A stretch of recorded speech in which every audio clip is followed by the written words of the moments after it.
Good evening everyone! So for tonight mini vlog, ayan gusto ko na naman pong i-share sa inyo ang ginagamit ko pong honey na isa pong natural skincare mask. So ito po yung nalagay ko sa mukha ko 30 minutes before ako matulog. So keep on watching guys at papakita ko po kung paano ko po ito ina-apply sa aking mukha at ito po ay maganda sa ating mga face para po lumambot yung ating mga face. Lalo na pag medyo dry ang ating face, maganda po ito ilagay mga mima ko 30 minutes before tayo matulog. So ito po ay ginagawa ko gabi-gabi kapag may free time ako or hindi ko makakalimutan siya. Pero pag hindi ko siya nakalimutan, maglalagay pa rin po ako. So ito po ay bigay ng aking anak. At syempre, binili niya lang po ito ng mura dahil naka-sale po to. Kaya alam niyo naman si Mama Malu, ayan, at naki-arbor na naman tayo sa ating mga dalaga. So keep on watching guys para makita nyo kung paano ko po ito ina-apply. Okay? At eto na po, as you can see, ayan, natatanggal na po natin yung pinaka-takip niya sa ibabaw. So, pinunit ko na po yan, guys. At ito nga pala itsura niya. So, bubuksan po natin at sa isa po nga sachet, meron lang po siyang isang mask. So, ito nga po at dinudukot ko at medyo malamig po siya at medyo madulas-dulas po siya.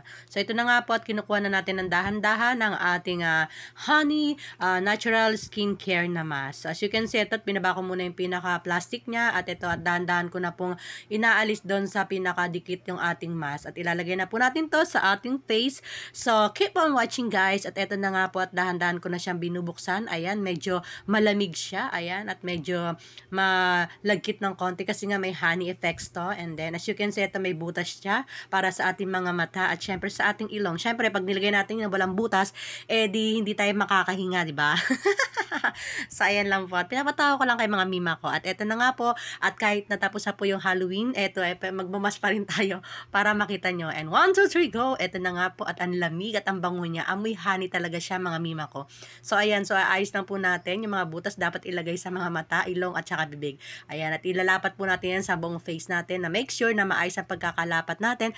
At before that, before I forgot, we need to wash our face pala bago natin ilagay ito. Syempre, medyo maalikabok at madumi ang ating mga face. Kaya kailangan muna natin maglinis ng mukha o maghilamos ng mukha bago natin ilagay itong ating natural face mask na honey flavors. As you can see, ito na nga po at dahan-dahan ko na po siyang inaayos. Dinadahan-dahan ko lang kasi baka mamaya mapunit. So, sayang naman. So, napakalamig niya talaga sa mukha. Ayan, may cooling effect siya. At the same time, ang bango niya mga mima ko. So, ayan. So, para sa mga nanonood sa akin yan, gumamit na rin po kayo nito guys kasi hindi naman siya harmful sa face natin at the same time nakaka-relax pa to ng ating face at saka ng ating mga skin or skin sa ating face. So ayan nga po, nilalapat-lapat ko na. Ayan, napaka-lamig sa mukha niya at napaka-refreshing talaga niya. So ayan na nga po, and then ayantayin lang natin 30 minutes and then tatanggalin na natin ang ating natural skincare mask na honey moisturizing mask.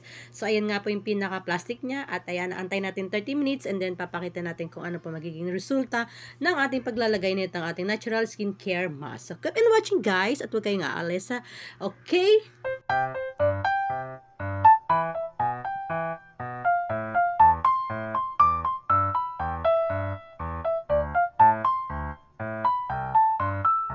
After 30 minutes, ito tatanggalin na po natin yung ating honey moisturizing mask. So as you can see, ito nga po at medyo malamig-lamig siya at medyo malagkit-lagkit sa mukha dahil nga po meron pong honey effecto at saka may cooling effect. So as you can see, ito na nga po at medyo mabasa-basa siya. So hayaan nyo lang po yan matuyo sa inyong electric pan at wag nyo po siyang huhugasan. Naka-overnight lang po yan, nakababad sa ating face. So ito nga po at pakiramdam ko ay napaka-refreshing or fresh ng aking face mga mima ko. So ito lamang ang aking ganap ngayon ng A-Plex at i-share sa inyo ang aking skincare na natural skincare mask na honey moisturizing mask. And thank you for watching guys, and please don't forget to subscribe and follow me for more.